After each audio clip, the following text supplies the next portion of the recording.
Blinding light, pwede kang magbulag rin.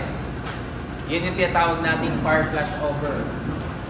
Yun yung principle na ginagamit sa flashbang. Alam mo yung flashbang? Yes, diba? sir. Malamang naglaro kayo ng COD or ibang Outer Sky or ibang laro, di ba? So, ganun rin. Dahil sa arc flash, pwede siyang magkaroon ng blinding light. Okay, pag nabuhay ka pa dyan, pwede naman yung sa toxic smoke, yung amoy. Kasi metal yan, yung nababurn na metal, nagpapasya ng poison. Or, kinaya mo lahat yan, hinawakan mo yung component, pwede kang makuryente. So, those are the common problems pagdating sa arc flash. So, there are standards na ginagamit natin sa Bosch. Alam kong pwede nyo yung diniscuss nyo yan kasi that is safety sa workspace. So, specifically yung ginagamit natin yung something related sa OSHA, Occupational Safety and Health Association, specifically NFPA 70E. Sa exercise number 5 natin, isa yun sa mga gagawin nyo, yung symbol. Diba pag pumunta kayo sa substation or kahit din sa labas, may nakikita kayo mga warning symbol as well as kung yung mga proper protective equipments or goggles or whatever ang kailangan nyo suot.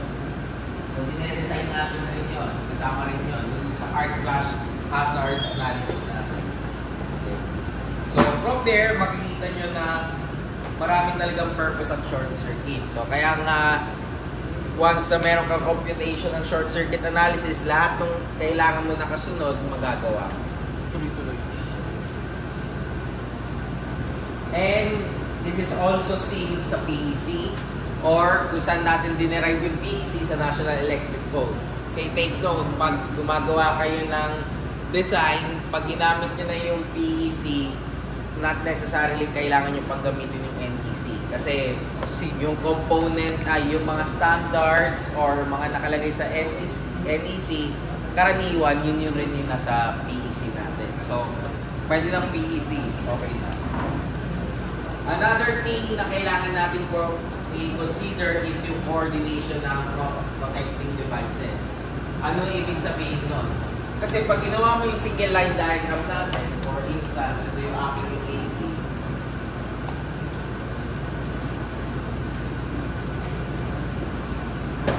Gawin lang tayo ng single line diagram.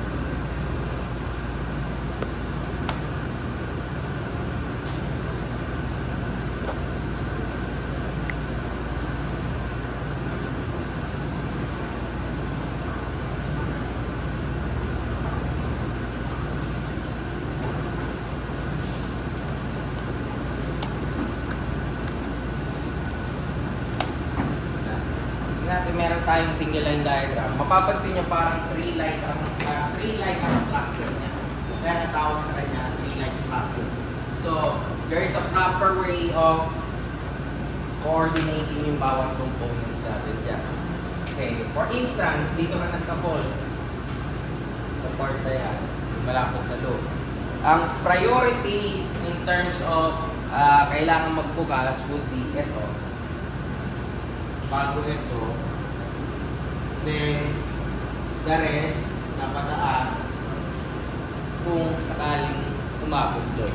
Ang unang mag-trip dapat would be yung breaker na pinakamalapit sa short circuit. Hindi yung pinakamalayo.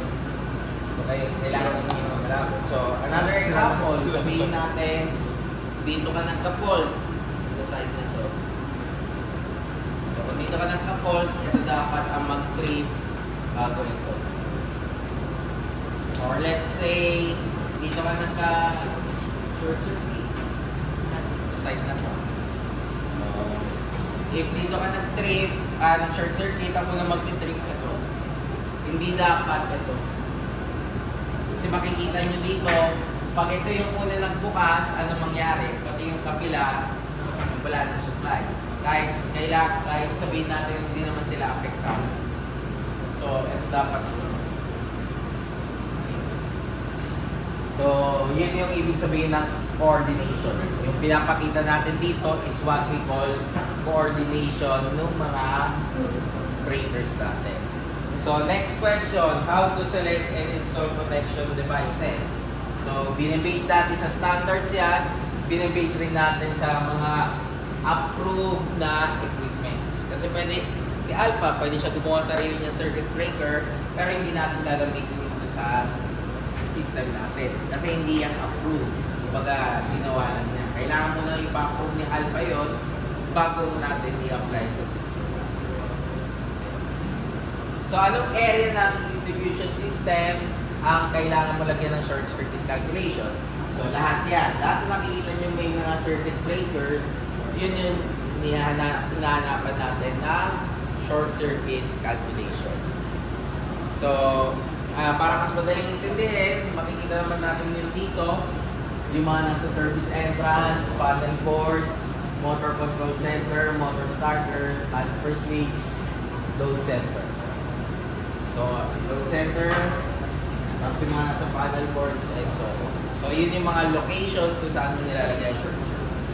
So, since alam nyo na kung saan ilalagay yung short circuit or saan tayo mag-compute, alam nyo na kung ano yung mga components. Ang next question, paano mag-compute? Dalawang variable lang ang kailangan nyo, voltage and impedance. Ang short circuit is just Ohm's law. Bumabalik lang tayo sa fundamental principle na alam nyo, Ohm's law. Voltage is equal to current times impedance, so current is equal to voltage over impedance. Yun lang yung formula na gagamitin natin throughout our discussion of short circuit. Nagbabari lang siya depending upon kung current yung kailangan mo, power ang kailangan mo, or voltage. Pero ang principle mo lang, Ohm's law. So, Ohm's law lang yung pagkuha natin ng and there is a standard na ginagamit natin. So, ang ginagamit natin standard for short circuit calculation is ANSI IEEE 399 standard or recommended practice for power system analysis. Mas kilala sa tawag na IEEE Red Book. So, IEEE Red Book is yun na yun. Pag sinerch mo na, nandiyan na lahat ng standard ng short circuit. Okay, syempre kung resourceful kayo, mahanap nyo na may free copy yan. Pero kung i-base mo syempre sa website ng IEEE yan, may bayad yan, syempre. Pero merong, pag nagtrabaho kayo, usually yung company is merong copy yan. Okay. Then, sabi natin, dalawang main component natin, yung fuses saka circuit breaker. Anong difference nila? Ang fuse, pag nasira, papalitan mo na. Except pag mechanical fuse yun.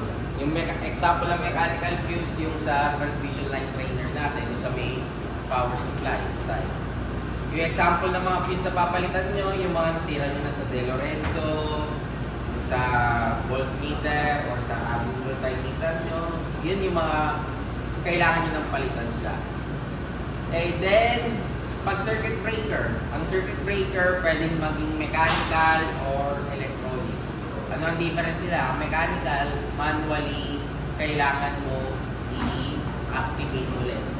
Sabihin natin na trip, kailangan mo manually i-untrip siya para okay na siya ulit.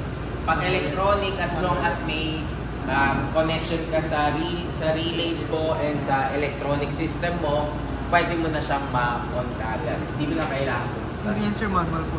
Manual yan. Di ba? Kailangan mo sila pa ba?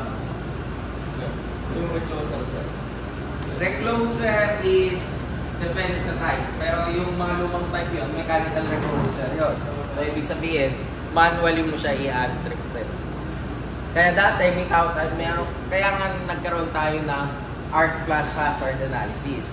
Kaya tayo nagkaroon ng mga OSHA standards kasi hindi mo ma-avoid na may nagtatrabaho malapit sa substation.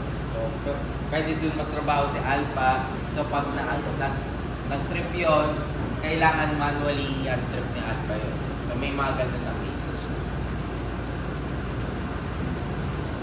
Okay?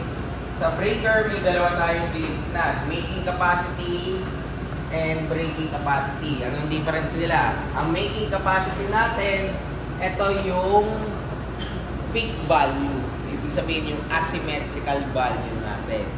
Yung breaking capacity, ito yung RMS value natin.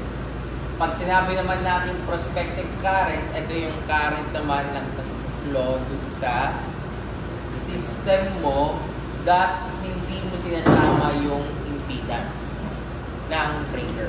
So yung gagawin nyo, kung hindi nyo sinama yung impedance ng breaker nyo, ibig sabihin, prospective current yung nakuha. Pag sinama nyo yung impedance ng breaker nyo, yun yung actual current talaga. And negligible naman kasi yung resistance ng breaker. Kaya pa yung na hindi yung isama. Okay.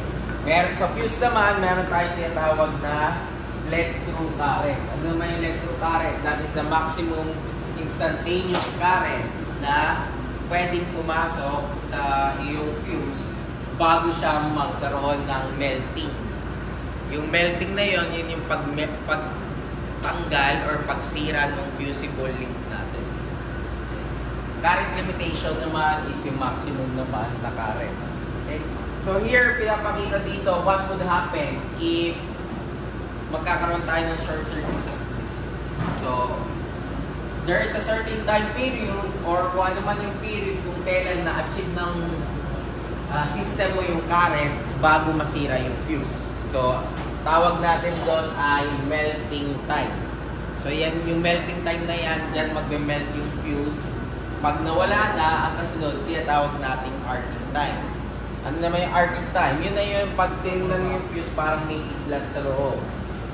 Kasi, kumbaga, natanggal na yung, lumilit kasi yung connection eh, nagme-melt yun eh. So, habang lumilit yung connection, nagkakaroon siya ng kidlat kasi pinipilit niya na i-connect siya. Kasi nga short circuit nga yung nangyari. Hanggang purely wala na. Eh hindi na, pag nag-open circuit naman yon, there would be time na mawawala talaga yung current. So, hintayin lang natin mawala yung kidlat or yung lightning na nakikita nyo. So, ano na matatapos? Yung kanyang arcing time. Natawag natin doon, arcing time. Pag pinagsama mo yung arcing time sa melting time, ang tawag natin doon, clearing time. So, ano yung clearing time na yan? Yung clearing time na yan, yan yung time pwede mo nang palitan yung fuse. Pero hindi mo naman mapapansin yun. Di ba? Parang kagaya sa nangyari sa transmission line trainer nyo. Bigla na lang meron kayo narinig na tunog. Pagkatapos nun, wala na. So, ganun lang kabilis yun. Hindi nyo mararamdaman yun. Kaya imposible na matanggal nyo yung fuse na meron pa siyang spark. Or sabihin natin may arc pa. So, hindi pwedeng magawa yun. Pag nagawa nyo yun, ibig sabihin, sobrang bilis na ang reflexes nyo. So, this is yung question na tinatanong pag hindi mo pa alam ito kung sa protection devices. Do they prevent fault? Hindi. Kahit na mangyari, hindi tayo nag-prevent ng fault. Hindi natin ma-prevent ang short circuit kahit na mangyari. It's always na mangyayari yun. Kahit sa ayaw mo, sa gusto mo, mangyayari yun. Hindi nyo pwede sabihin sa bagyo na huwag tumama sa transmission system mo. Hindi mo pwede sabihin sa kagaya daw nangyari kanina, may lasing na bumangga sa poste ng malalim dyan sa baba, hindi mo pwede sabihin doon na huwag bumagayin.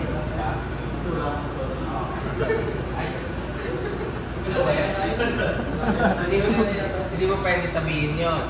So, yung mga ganun cases is something na hindi natin kaya i-prevent. Kaya, ang protection system mo ay hindi prevention. We are just isolation or minimization. So, kita nyo naman yung ginagawa natin dito eh. Pag nag-open to, ibig sabihin yung current mo hindi na yan. Mawawala na siya dito. Tawag natin doon, isolation or i-minimize lang natin. Minimize in the sense na syempre, pag may impedance ka, lilit yung current natin. So yun yung ginagawa. So we don't prevent.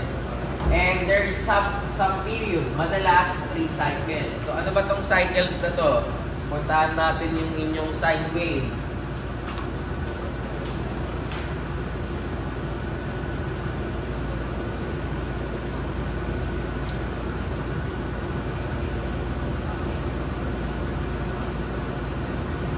Ito yung tinatawag natin isang cycle. Yung period between here to here. We call that one cycle. So, kailangan mo ng 3 ganon, yun yung ibig sabihin ng 3 cycles. So, ibig sabihin, pag 3 cycles yun, after 3 cycles, saka ka mag-trip kung na-achieve mo yung current na yun. Or kung mas mataas ka or equal ka sa current na yun. Gano'ng katagal ang isang cycle? Balikan natin circuits 2. So, isang cycle is equal to inverse ng frequency. So, 1/60 seconds. Ganyang kabilis mawawala yung current mo, if ever man. So, kung meron kang 3 cycles, edi 3/60 seconds. Ganyan yung kabilis bago mag-trip ang breaker or bago masira yung fuse. Okay. Succeeding parts are just terms regarding short circuit. Kailangan alamin nyo lang. So, DC, alam nyo naman yung DC na, di ba? Alternating current, direct current, yung symmetrical current, asymmetrical. Ang difference nila, pag symmetrical current is same yung positive and negative natin. Kaya natawag symmetrical, symmetry equal. Pag asymmetrical, pwedeng purely nasa taas, pwedeng purely nasa baba, pwedeng nasa gitna pa rin, pero magkakaiba yung size. So yan, kagaya na to, we call this asymmetrical. Then we have what we call yung DC component natin. Ito yun. So ano ba ginagawa? Pag dinagdag natin yung DC dito, i-aakyat ko siya. So kaya tayo magkakaroon ng asymmetrical. Kasi itong DC part na to, ang ginawa is dinagdagan mo yung value ng mga current mo in magnitude. Kaya aakyat siya or bababa siya, depende sa value. Then we have yung ginagawa natin dyan para makita mo yun is vector addition. So, ang DC, pag ginad mo sa AC, is always vector addition. Pag ang AC 60 Hz, ginad mo sa AC 120 Hz, vector addition. Kailan mo lang siya directly ina-add? Pag same frequency lang.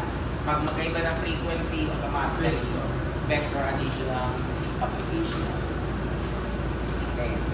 So, unfortunately, fault currents are neither symmetrical nor fully asymmetrical. Somewhere in between siya, which is kagaya na ito. So, asymmetrical siya, ay hindi siya symmetrical, pero hindi siya asymmetrical. Kasi, hindi naman purely nasa taas eh. So, meron ka pa rin dito. So, yung part na yan is dahil sa DC component natin. Okay. We have also yung impedance, power factor, XR ratio. So, XR ratio is just the ratio between the reactance and resistance. Mas mataas na XR ratio, ibig sabihin, mas bababa na power loss. Mas mababa na voltage drop. Kasi yung X mo yung mas mataas na. Okay. This table shows ano yung effect ng XR ratio sa power factor as well as sa current. So makikita natin sa table na to na mas mababang power factor, mas mataas na multiplying factor ka sa short circuit. Mas mababang power factor, ay mas mataas ang power factor, mas mababa ang multiplying factor. Kaya mas gusto natin na ang power factor mo is 1 para mas mababa ang short circuit.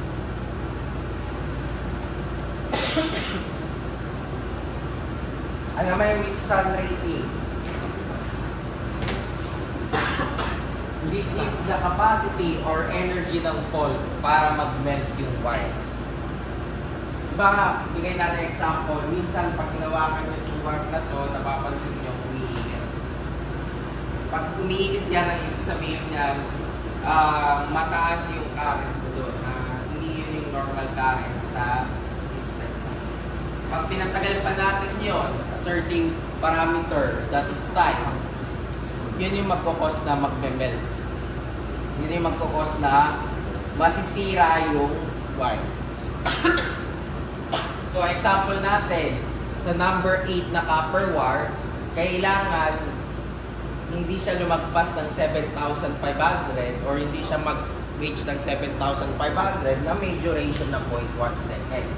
Pag nangyari yon, mag-melt yung number 8 na copper wire. Yun yung rason kung bakit naglalagay tayo ng circuit breaker. Kasi kung wala tayong circuit breaker, hinayaan lang natin mawala yung current or bumaba, baka nasusunog na yung wire. So common na makikita natin yan pag yung ating breaker ay hindi tama yung size, hindi tama yung pagbukas niya. Pwede kasi tama yung size pero may delay. Sabihin natin imbis na 1 cycle yung pagbukas ng breaker, after 10 seconds pa.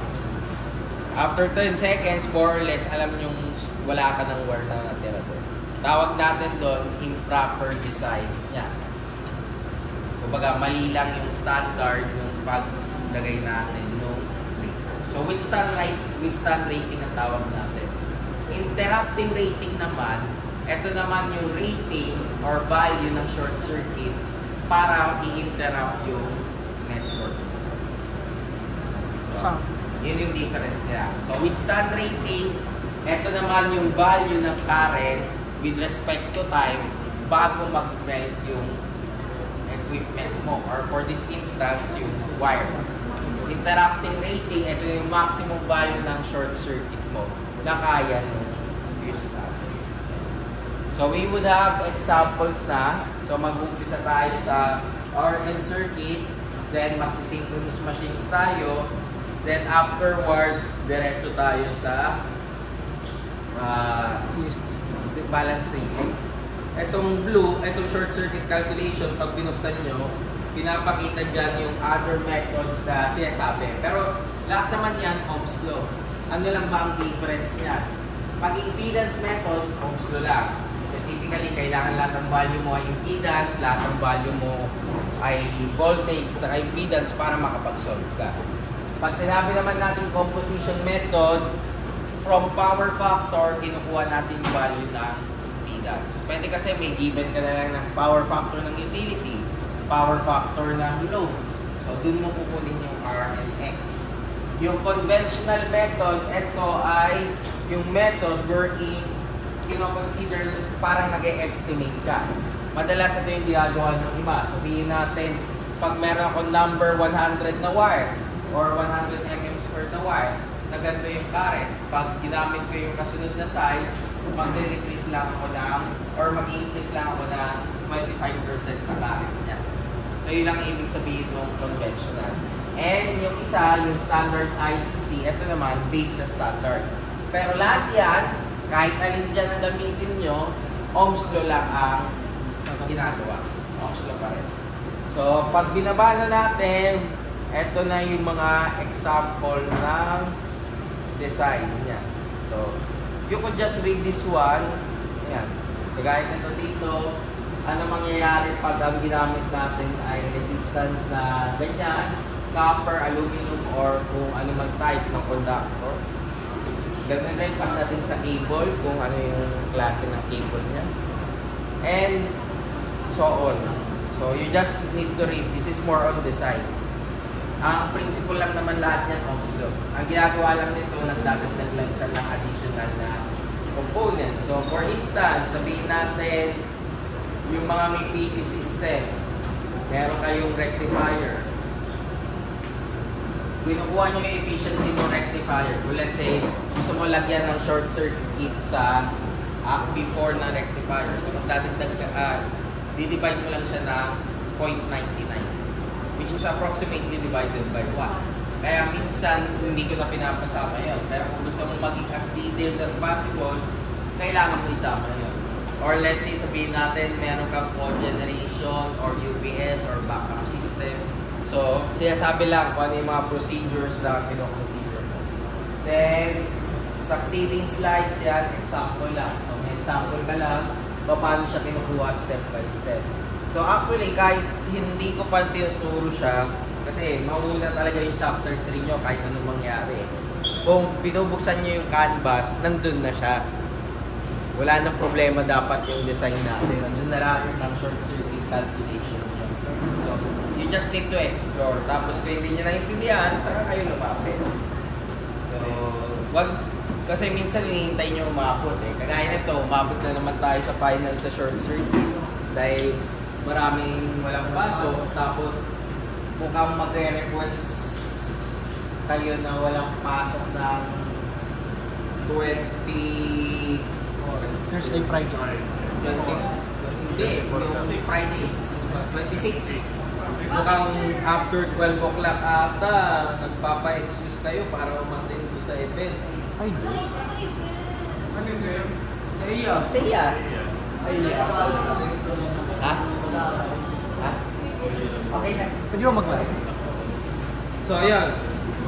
Hindi, nagkakataon na sumasabay yung mga event lang. Pero isa, hindi, ayaw eh. Ayaw nila si sa diwa eh. Gusto sana talaga si sa diwa eh. Matatalo kasi, sir. Ba't Labi ka sa manok. Sarili na nga yun eh. Matatalo, sir. Labi ka sa manok ni Sir. Matatalo, sir. Puro audience impact. Okay, so yun. In any case, yun nga, if ever man, nandiyan naman siya. So, pwede nyong tingnan. Para at least, hindi kayo naghihintay kung kailan dinidiscuss. Hindi naman natin ma-appoint na medyo na-delay. Okay? So, first part ng discussion natin is short circuit calculation sa series RN. So, ang ginagawa lang natin dyan is mag-short lang tayo dito sa side na ito. So, pag nag-short tayo sa side na yan, generally speaking, kung babalikan natin yung BE nyo or yung inyong controls, ganyan yung equivalent niya na response. So, mula dyan, pwede ko makuha yung aking symmetrical or AC component and yung aking DC offset. Pero may standard tayo sinusunod. Pag IEEE, ito yung sinusunod natin. Pag IEC, ito yung sinusunod natin. Okay, so lagay tayo ng example na number 1. A voltage short circuit occurs in the series RL with voltage equal to 20 kV, X is equal to 8 ohms, R is 0.8, and with maximum DC offset, the circuit breaker opens 3 cycles after volt inception. Determine the RMS AC volt current, the RMS momentary current at a given period, which is half cycle, which passes through the breaker before it opens, and the RMS asymmetrical fault current that the breaker interrupts. Drawing muna natin. So, meron tayong AC, source, resistance, ADAS. Tapos dito tayo ng short. So, ang ating resistance is 0.8.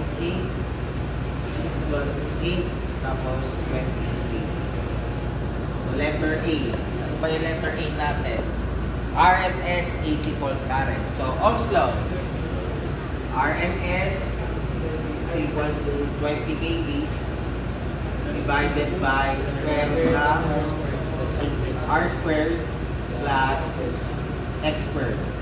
Or 20 kV divided by square root of 0.8 squared plus 8 squared.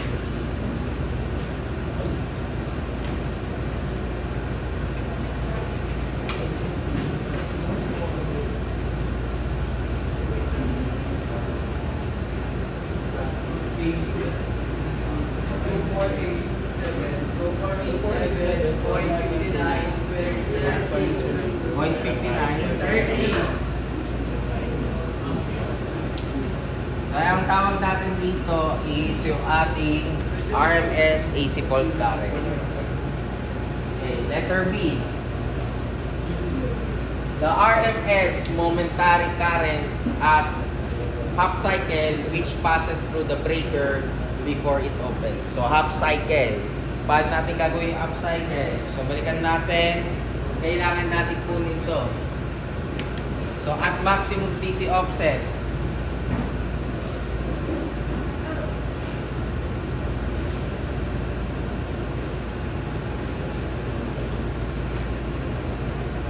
K at half cycle is equal to square root ng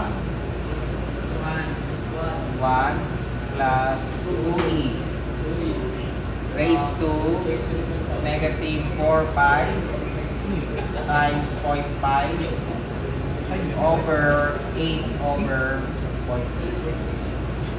So, ilan yung aking K?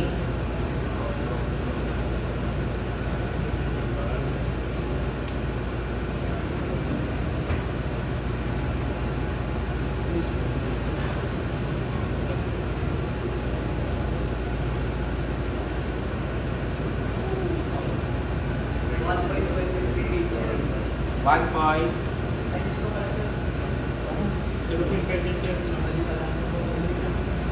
0.5.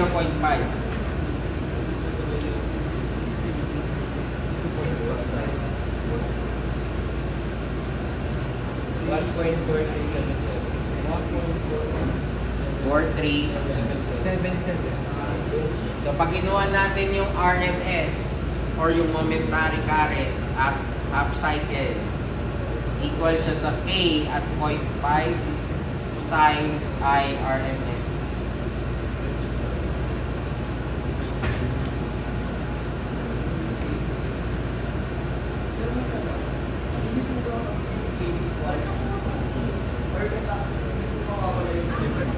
Ha?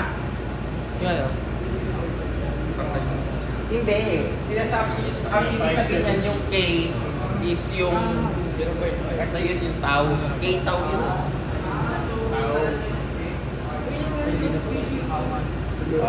Ilan? 3576.4125. 4125. So yun yung ating RMS. Okay. So tayo sa letter C. Balikan natin. So ang letter C is asymmetrical form current that the breaker interrupts. Kailan mag-interrupt yung breaker? At 3 cycles. Kaya pupunin natin muna yung K at 3 cycle. So square root ng 1 plus 2e negative 4 pi times 3 divided by K over 1.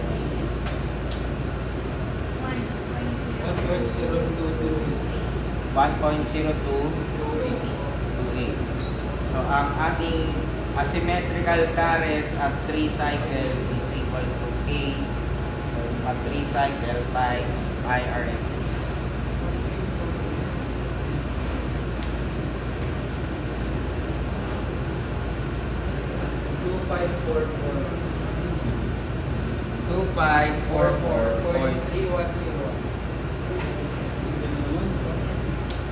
So ito yung current kung kailan magti-trip yung breaker natin. So pag dumaan yung short circuit current ko at mas mataas siya dito, saka siya mag-trip.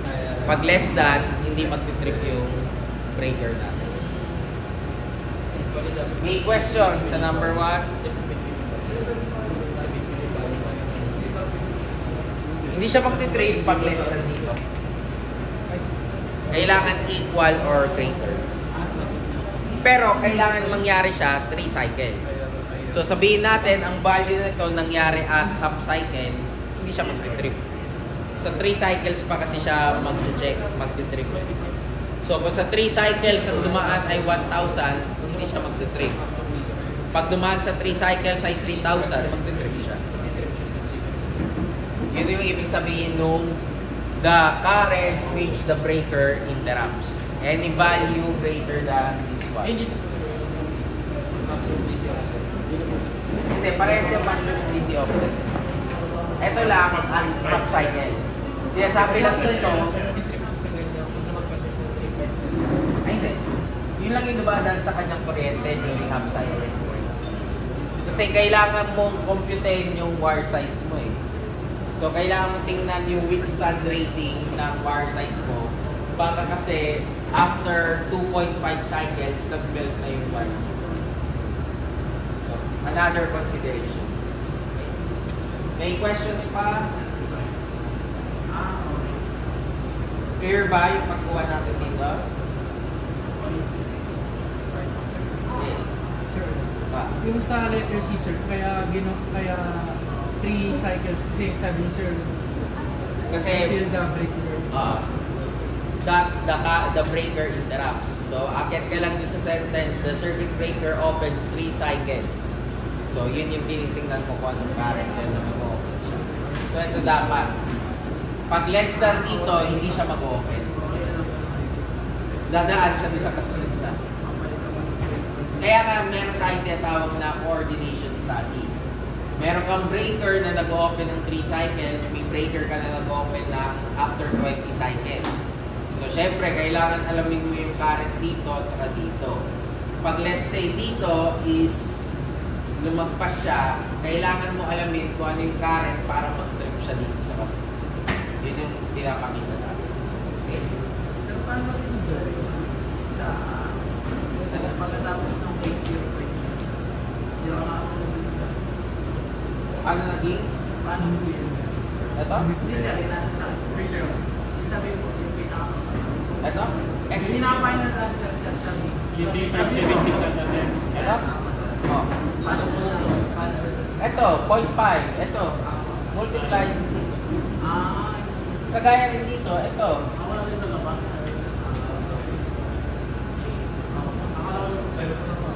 Ito times lang natin. Factor lang yung K. Okay. Number 2.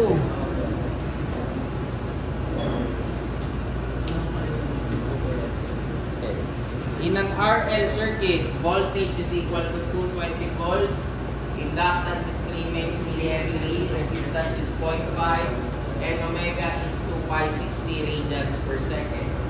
Determine RMS symmetrical fault current, the RMS asymmetrical fault current at the instant the switch closes, assuming maximum DC offset. The RMS asymmetrical fault current 5 cycle after the switch closes, assuming maximum DC offset. And the DC offset as a function of time if the switch closes when the instantaneous source is 244.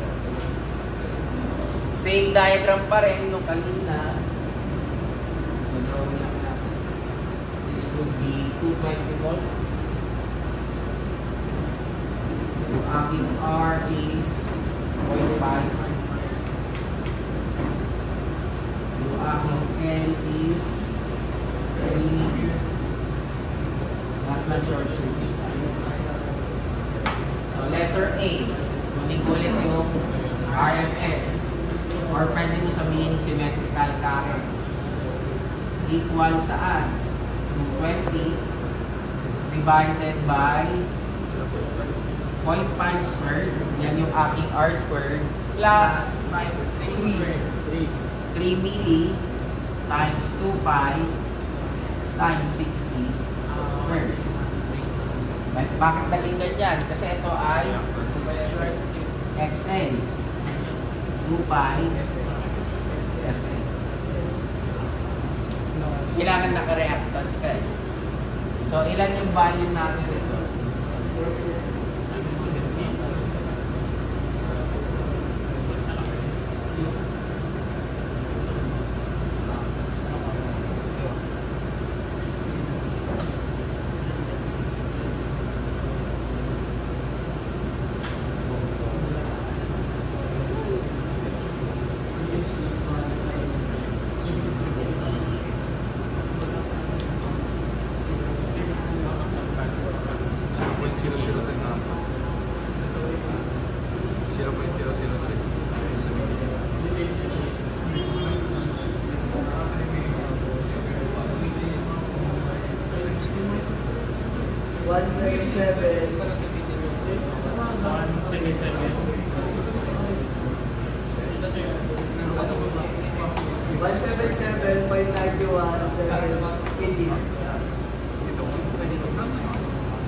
Yung mga schedule.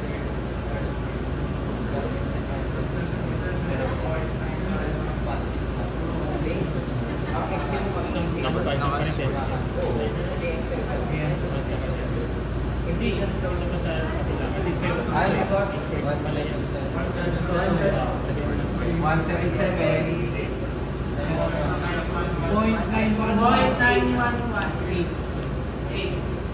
9118. So ito yung aking clarity. Unang one year ako sir. Ha? Yan nakuha pa kayo ba? Sir, sir, paano malalaman kung yung sa IEC yung gagamitin, sir? Ay, Sige, mamaya, wait lang. Relax. Okay na?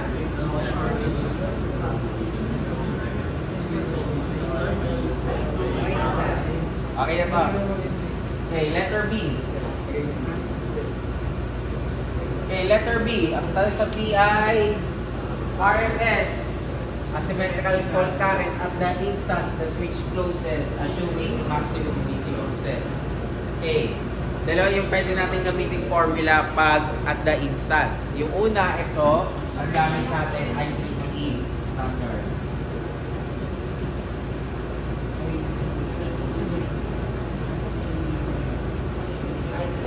So, A, pero ang value niya, 0. Kasi at the instant, ibig sabihin nung nagkaroon ka ng short circuit, is equal to 1 plus 2e raised to negative 4 pi times 0 over x over r. Pag sinolve natin yan, square root of 3. Bakit square root of 3? Pag ginawa mong 0, e raised to 0 is 1. So, magiging 1 plus 2. Kaya square root of 0. So, ilan yung sagot natin dito? 1.7. Ay, 1.5. So, square root of 3 times ito.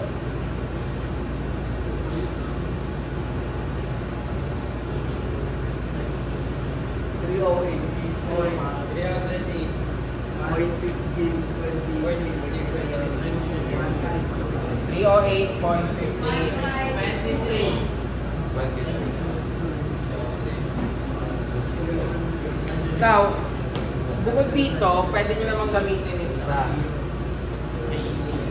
Ito, yung IEC 60909. Mapapansin niyo sa formula ng IEC, wala kang time.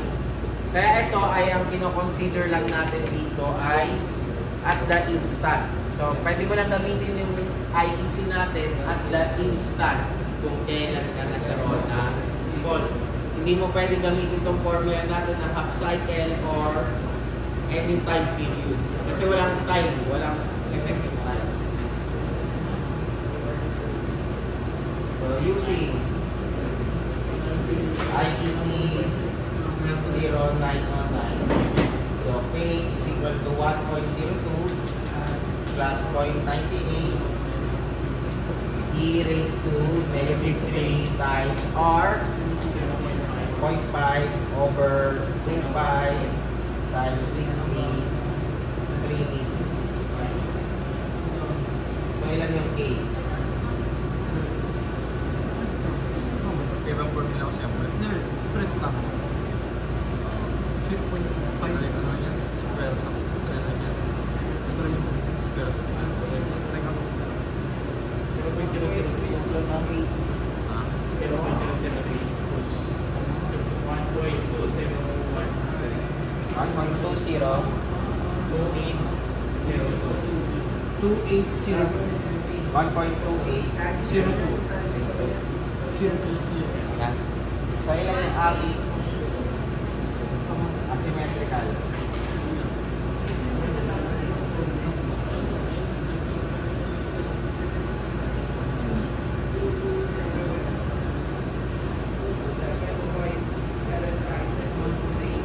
So, 227.7. So, magkaiba yan. Kasi magkaiba kasi yung standard. Ang ibig lang sabihin kasi nito, nag-approximate kasi tayo dito at saka at the instant. Ito yung withstand rating. karaniwan instant rating yung tinitingnan, ginagamit natin to. So, at minimum, ito yon. Pwede mong gamitin. Ang ginagawa kasi natin dito is kino-consider natin na may value yung RX natin. Now, kailan mag-i-equal yung dalawang yan? Mag-i-equal yung dalawang yan if your R is very, very small compared to your X. Eh, nagkataon kasi dito, malaki yung ating R kaysa sa X. Kaya, lumiit siya. So, yun yung ina-apply ng IEC 60909. Kasi, tinitingnan natin yung R over X ratio para makita natin na makakatipid tayo sa size ng wire. Parehas yung pasok sa standard. May separate na standard yan. Pero kumbaga dito kasi, we consider the time period as well as yung XR. Dito, you don't consider the time period. You consider it with respect to R and X lang. So, mag-i-equal lang yan if yung R at saka X natin is malaki yung agwa. Kumbaga, sobrang laki yung X compared sa R. Kasi tingnan nyo to X over R, nasa ilalim siya, di ba? Pag in-inverse mo, edi magiging R over X rin siya. Pag sobrang laki ng X compared sa R, ano mangyari? Magiging almost zero rin. So parang kagaya nila dito sa iba. Hindi siya applicable sa example natin for the simple reason na ang laki ng resistance mo, 0.5 ohm. Ito 3 millihenry. So pag tinignan mo yon, ang ratio nila is hindi naman approximately zero. Kung sabihin natin ang resistance ko dito ay 0.0005, makikita mo magkadikit yan na sagot. Kaya titignan nyo rin kung saan pwedeng ibagay yung standard. Pwede to, kaso kumbaga malaki kasi yung RX natin na ratio. Kaya hindi siya advisable. Mas ina-advise natin na yung gamitin natin. Although yung time mo ay 0, kaya siya naging square root of 3. Parehas tama na sir. Parehas lang po tama. Pero parehas tama. Kumbaga, hindi masisira yung wire mo basta hindi ka bumababa ng ganito na current. Ano yun?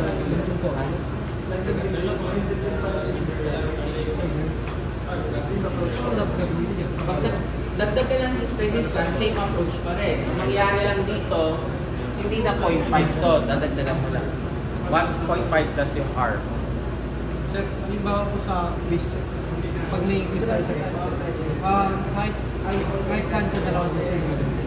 Hindi, lalagay ko naman ko na pag wala ko nilagay, at makikita nyo naman ito, kagaya ito, half cycle saka 3 cycles, imposible nyo naman gamitin yung IEC. Etong standard na to, itong formula na to is only applicable at the instant. Kumbaga, at the instant lang. Sa at the instant lang kayo pwede magkaroon ng dalawang sagot. Kung sakaling walang nakalagay. Pero kung 5 cycle, 3 cycles, automatically ay A. Letter C, 5 cycles. Ganun din. So, gagawin ko K at 5. Square root of 1 plus 2E raised to negative 4 pi times 5 over XR. So, 3 milli, 2 pi, 60 divided by 0.5. So, ilan yung K?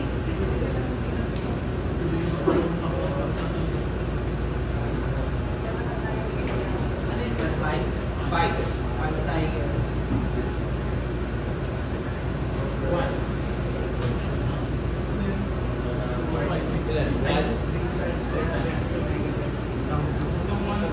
One, sir. 1.00 One lang, sir. 1 lang.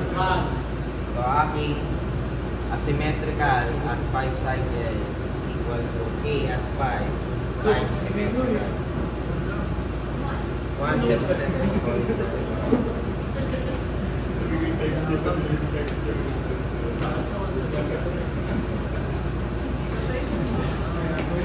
$177 lang yung kailangan pala.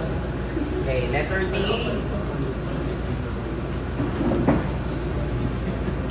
The DC offset as a function of time. If 244 yung instantaneous voltage. So, balikan lang natin to. Ito yung aking DC offset. So, DC offset, square root of 2b over z sine alpha minus theta e raised to negative t over t. Yan yung formula ng DC offset mo. Wherein, sinabi natin na ang maximum voltage natin ay 244. Ibig sabihin, itong value na to ay 244. Ay, So, IDC, 244 na siya. Hindi na siya square. 244 over Z. Ano yung Z natin? Square root ng 0.5 squared plus 3 milli times 2 pi times 60 squared. Sine. Ang alpha is voltage angle. By default, ang angle mo is always 0. So, magiging 0 yan. Yung theta is impedance angle. So, ang angle natin ay inverse tangent 3 milli times 2 pi times 60 over 0.5. X over R. Times e raised to negative t over t. Ano ba tong t na to? Itong t na to ay time constant. Meron kang series RL network. So, ano ang time constant mo pag RL? Controls. Ano yung time constant natin pag RL? L over R. So, 244? Even. Even.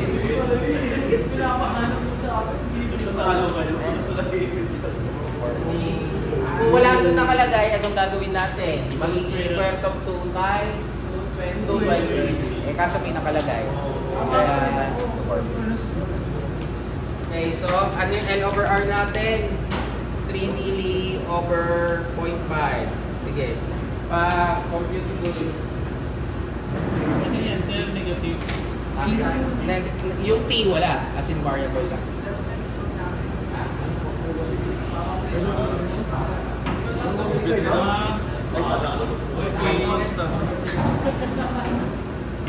Sabi mo tayo, negative degree. Pahingan pa eh. Negative Saan yan. galing yung 60? Frequency. T. Frequency. Ah, Oo. dito lang ako.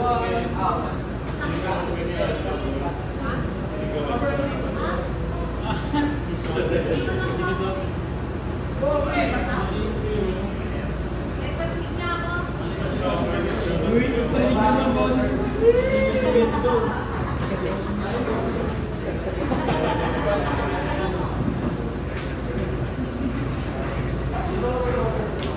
Kung lagyan ng 0 to, Negative T. lagyan ng 0 to. Negative na naman.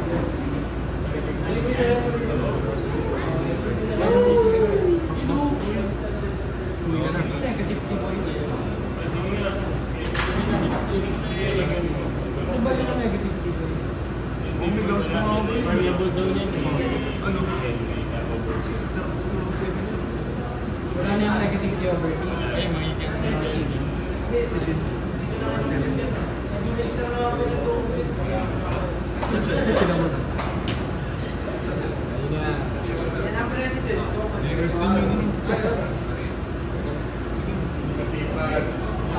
Iyak mo. Ay, negative.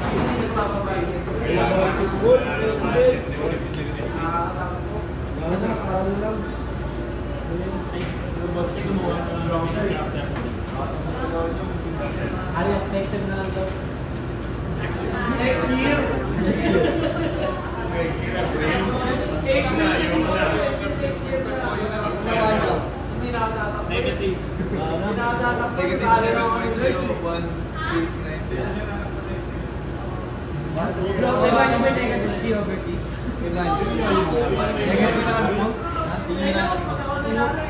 Ayaw mo ni Paolo sa akin. Negative. Ayun ang siya. Variable na lang ulit. Variable. Ilamin na lang paano. 3 times net raise to negative 3 million. 3 million. Ito? 3 million. Share nga. Pero manibig siya. Ano gagawin mo sa mga? Oo, tama. Negative 26. Ano gagawin mo sa negative 2? Ay, naman niya. Seconds. Seconds. Ano naman niya? 26 seconds. Negative 40. Positive naman. Wala nang negative yun.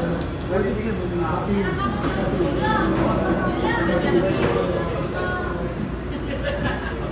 Ano nga? Oo nga. 26.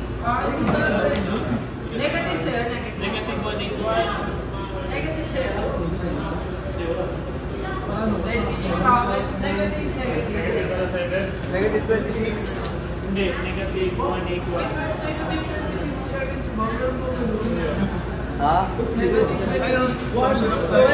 Ano yung seconds? Function of time mo. Seconds yan. Function of time mo. Saan mo? Saan mo siya tanong? Ano tanong yan? Ano the DC of set as function of time? If the seconds closes. Hindi mag-negative. 26 na pre. Seconds. Lagay mo. Ano sagot niya? Kalit to eh. Kalit. Ako ba na kami? Dito sa tulo. Ano mo yan? Ano mo, Joe? Ano naman nyo? Ito, 3 million. At may nahanap. Ito, 3 million. Yung pinaka-negative, yung ayan, matigas na pink. Ito, matigas.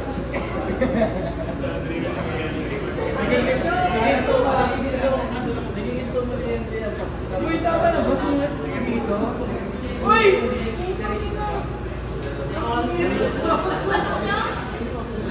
Negative 2.3. Bro, same kayo ni Medyo. Negative 2.3. Yes!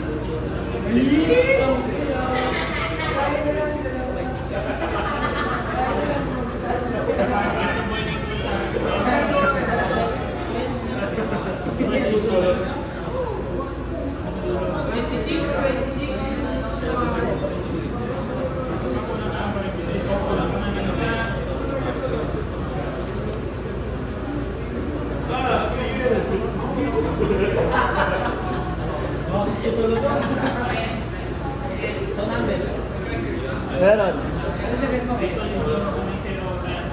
Nasa bag. Rest na tayo ka mo. Ikaw na. Uy, wala kang time so. Okay ba sa akin? Negative 2.8.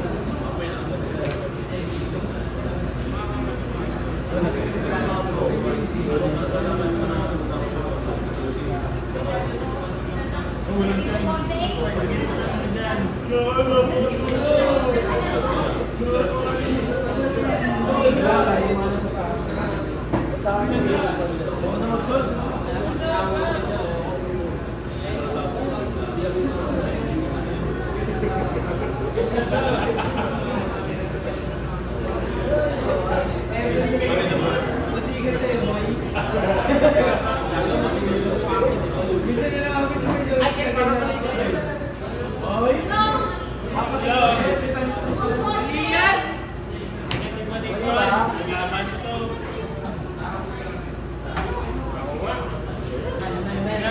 Sige nga. Sige nga, Eko. Pag nagkaparehas tayo, lilibre ko. Bakit ikaw mali? Wala. Lahat ng basketball. Wala naman ako sinabi ni Kung nagmamay niya ng Bitcoin, pre. Pero sobrang bilis kasi parang PC lang. Sure ko. Ibang mind nga ako. Ramadan. Sige talaga, pre. Gusto talaga yung Ramadan. Gusto mo yung daw mag-meet. Ito. May pare, type 6. Tama, di ba? Uy Uy ito Ul. Ul. Sin. Bawal pa ka. Maingay. Sino? First time. Negative 76 sa akin.